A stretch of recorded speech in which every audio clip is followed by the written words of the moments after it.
Hello, everybody. Today we are going to be looking at a scenario where Kanye West is elected President of the United States.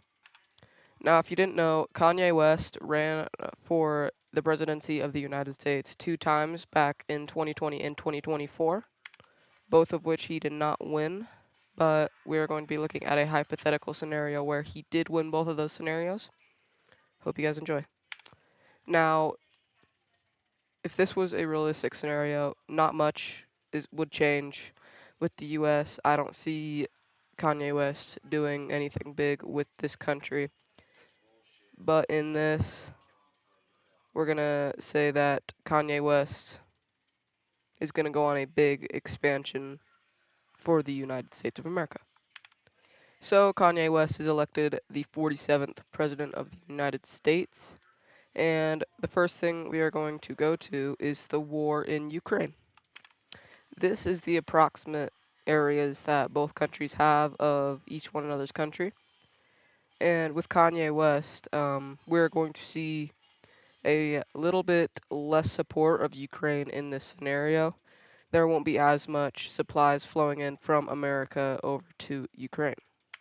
But with coming the Americans showing less support to Ukraine, the European countries are going to start sending more and more money over to Ukraine, more and more supplies over to Ukraine. And this is going to cause a pretty big offensive into Russian territory. They encircle a bunch of troops right there, and they just start going down. But this also comes with a pushback, a push from the Russians into more of the Ukraine territory up in the north and more down in the Crimean Peninsula. And then something bad happens to Russia. On February 5th, 2025, the Ukraine is going to bomb Moscow. And Ukraine just did recently a drone strike over Moscow, but this time they are going to bomb Moscow with some artillery they have from the United States and UK and other European countries. And so Russia, Putin is not going to take this very hesitantly, and they are going to nuke Ukraine. They just start sending nukes over to Ukraine. They managed to blow some of them up, but some nukes do land in areas of Ukraine along this little battlefield, and they just start decimating Ukrainian population. This is one of the bloodiest days of the 21st century, if not the bloodiest day of the 21st century. Russia sends 8 nukes to Ukraine, and the world is looking at Russia, and they're like, what are you doing? You just started a nuclear war with Ukraine, and who knows how the other nuclear powers are going to respond to this. And well, the United States is going to do practically nothing about this. They're going to start sending a little bit more money to Ukraine, but they're not going to do much. And this is going to completely just decimate Ukraine. They're going to pull these troops back, which just completely eliminates their offensive. And Russia is actually going to start a massive offensive into Ukraine.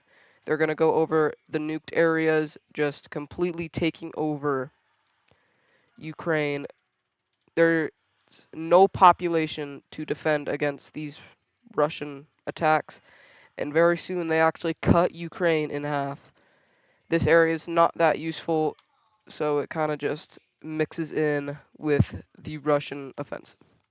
So people in Ukraine are kind of just calling an end to this war. They don't want to see their country taken over, but they don't really have much to fight with, and a naval landing has just been made. They take over this area of Ukraine. Then Ukraine loses all access to the Black Sea, and all the areas that Russia nuked are taken over. So now that Ukraine has lost a lot of their land to this, they're going to start seeing a couple revolts in this little area. That being in this little area over here, there's going to be a little revolt. this is not going to be towards Russia's side. This is actually going to be towards Poland. They want to join Poland and just completely leave Ukraine. So now that there's this little revolt, Zelensky is actually going to flee Ukraine and head over to the United Kingdom. And Ukraine is pretty much done with. They get access from Belarus to go in. These provinces just start surrendering. It's not good. Um, the Russians are not treating these Ukrainians that well, and the revolution actually picks up speed. And they actually get the rest of Ukraine, and instead of joining up with Poland like everyone thought they were going to do, they call themselves the Ukrainian Reformation Group, and I'm not sure if the capital city of Ukraine is over in this area. I'm pretty sure it is, but they are going to send someone to Moscow to figure out a peace deal to stop this war after over 1,000 days of fighting. And this is the new border of Europe. Ukraine is now around the size of Belarus. Most Ukrainian people are not happy with this decision, but Ukraine is now an ally of Russia. They changed the government of Ukraine. Zelensky is living his days in the United Kingdom, trying to convince them to declare war on Russia and take back Ukraine, but they're not taking it, and now that they saw that Russia nuked Ukraine, they're not taking any chances with Russia. Back over in America, people are not happy that Ukraine kind of just got taken over, and there's going to be a little bit of unrest in the United States. Now, there's not going to be that much because this wasn't a internal thing, but people are kind of mad at Kanye West for not supporting Ukraine when they got nuked by Russia, and people are actually calling Russia a war crime state because they're saying they used their nukes unjustifiedly in this war. But Putin doesn't care. So he's just going to start reforming his country because while this war was going on, Siberia in this area started to get a little rowdy and they kind of want their independence. Kanye West is going to see this, and they are going to start supporting the uprisings going on in Siberia. Now, there is one man inside of the White House or around there saying not to do this, and that is Donald Trump. Donald Trump is friends with Putin in this scenario.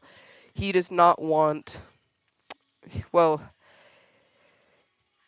he wants Kanye to not support these rebels because he wants to set up good relations with Russia and the East. Not really China, though. He doesn't really care about China. But he just kind of wants to set up good relations with Russia.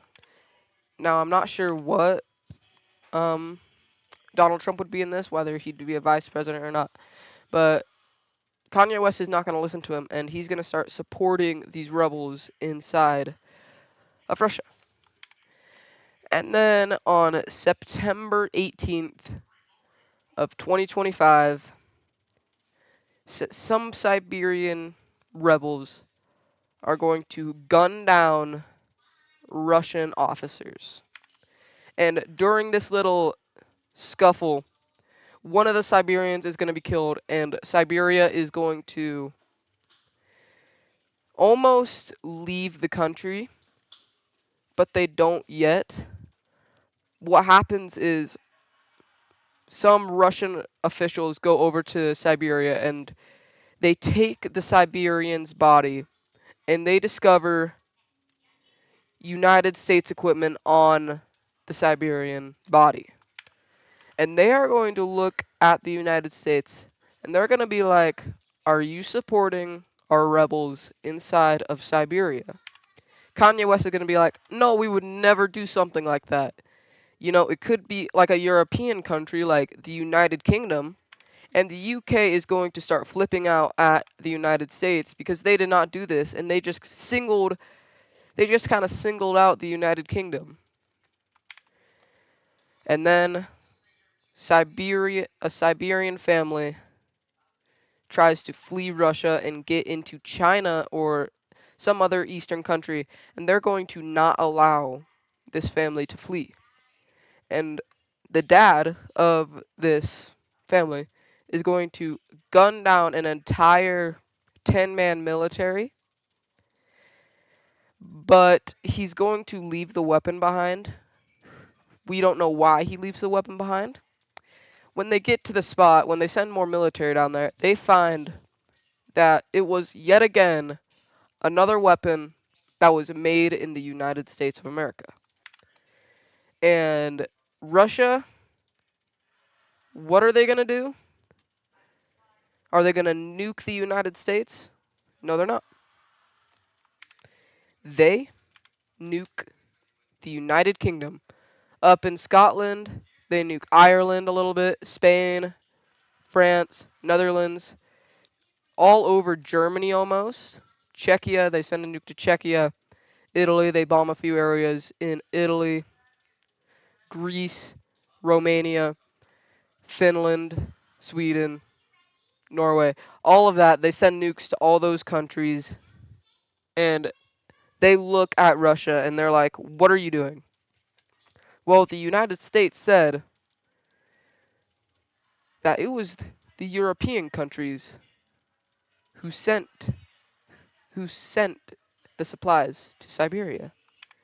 And if you know how NATO works, this is what's going to happen. United Kingdom is going to start sending nukes over into Russia, but they don't send any into Siberia.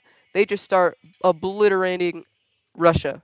France is going to do the same thing. They're going to start sending their nukes all over Russia. They're going to miss Moscow. I'm not sure if Poland, I don't think Poland or Germany or Italy have nukes because of the World War II thing.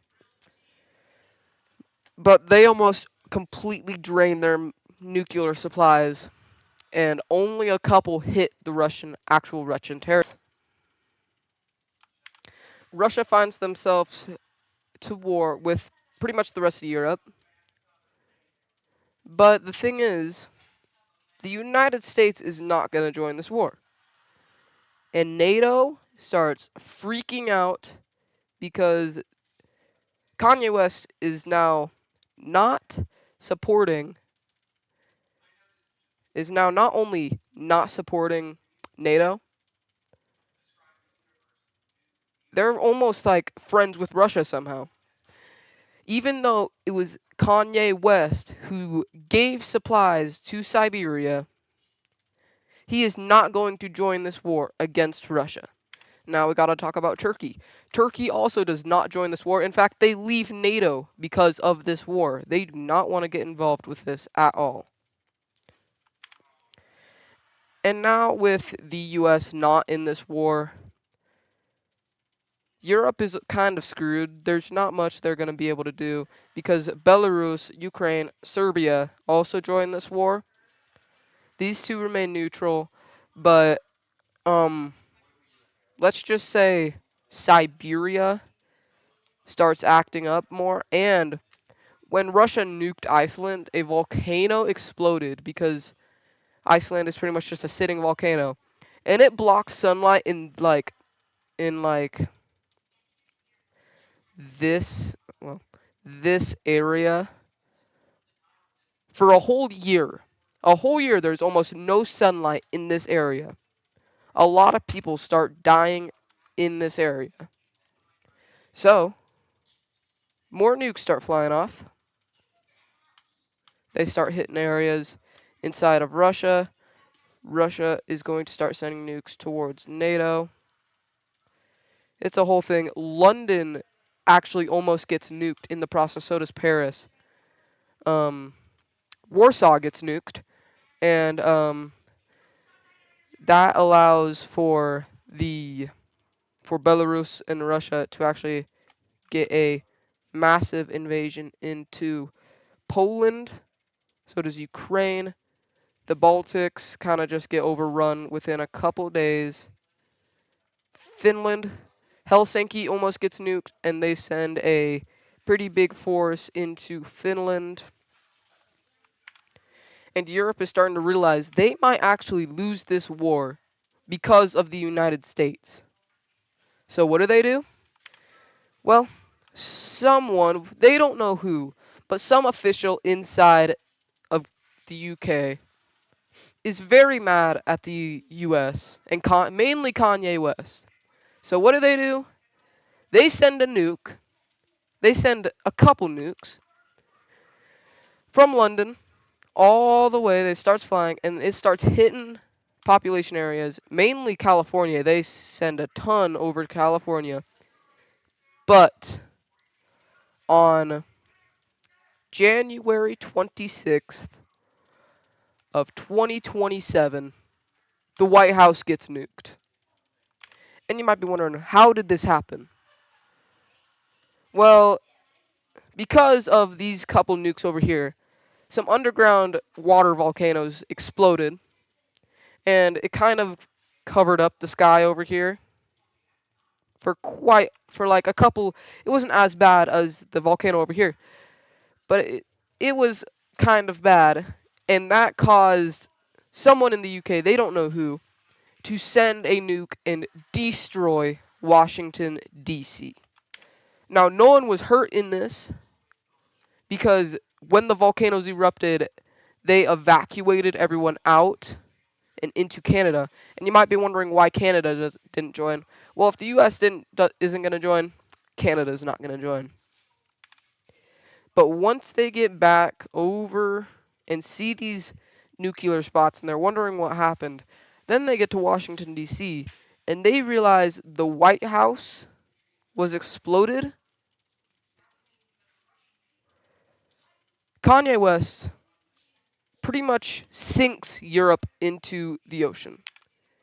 Kanye West sends a lot of nukes, explode London. UK is pretty much just, this is what happens to the UK. Sank into the ocean, as well as Ireland. Iceland gets sunk.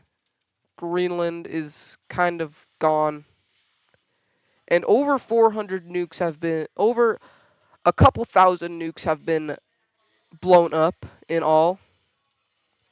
And soon, radiation starts to fill the sky. Soon, a couple, well, the people living up here, they just kind of disappear from Canada. And they're wondering what's happening. Siberia and a bunch of all the populated areas of China, Australia are sunken into the ocean. Two giant waves from this side of the Pacific are heading this way. They start sinking the U.S. A giant wave is heading the other way. It starts closing in. People start sending rockets into space in Europe. The U.S. is gone before they can do anything. Antarctica disappears. And a third tsunami starts going up from Africa. And now, these one's right there, one's right there, one's right there. They all start heading this way. And soon, all the continents are sunken. And the loudest sound on Earth happens when these three tsunamis meet. A gigantic explosion happens in the center of the Earth. Then, radiation starts filling the sky, while volcanoes are almost blowing up everything, even though they're underwater. And soon, the whole world is sunken under water. And for the people who did escape, there's nowhere they can go. Their rockets weren't that fueled up when they went to space. They try as best as they can to get to Mars, but they don't make it. And human life has been wiped out, as we know. It will take a long time for Earth to recover, and even if they do recover, it will never be the same as it once was. And that's this video. This is a hypothetical scenario. It's not supposed to be taken seriously. This is just what I think will happen if Kanye West does get elected as the President of the United States. Hope everyone enjoyed. Goodbye.